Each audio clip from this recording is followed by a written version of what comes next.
ఇవాల్టి నుంచి ₹1,00,000 లోపు పంట రుణాలను మాఫీ చేసేందుకు రాష్ట్ర సర్కార్ సిద్ధమైంది.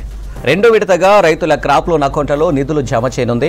అసెంబ్లీ ఆవరణలో వ్యవసాయ శాఖ ఆధ్వర్యంలో నిర్వహించే ఈ కార్యక్రమంలో CM Revanth Reddy, deputy CM Bhatti Vikramarka, వ్యవసాయ మంత్రి తుమ్మల నాగేశ్వరరావు రుణమాఫీ నిధులను విడుదల చేయనున్నారు. రాష్ట్ర వ్యాప్తంగా ₹1,00,000 లోపు రుణం ఉన్న 6 లక్షల మంది రైతులకు సంబంధించిన 7,000 కోట్ల రూపాయలను జమ చేయనున్నారు.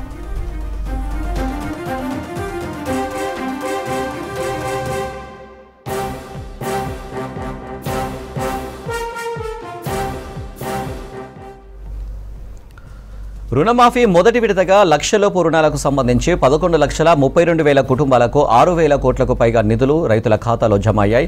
సాంకేతిక సమస్యలతో 17,877 ఖాతాల్లో 84,94,00,000 జమ కాలేదు. వ్యవసాయ శాఖకు మొదటి దశ రుణమాఫీపై దాదాపు 1,20,000 ఫిర్యాదులు వచ్చాయి. ఆధార్, బ్యాంకు ఖాతాలో ఒకే విధంగా పేరు లేకపోవడం వంటి ఫిర్యాదులు వచ్చాయి.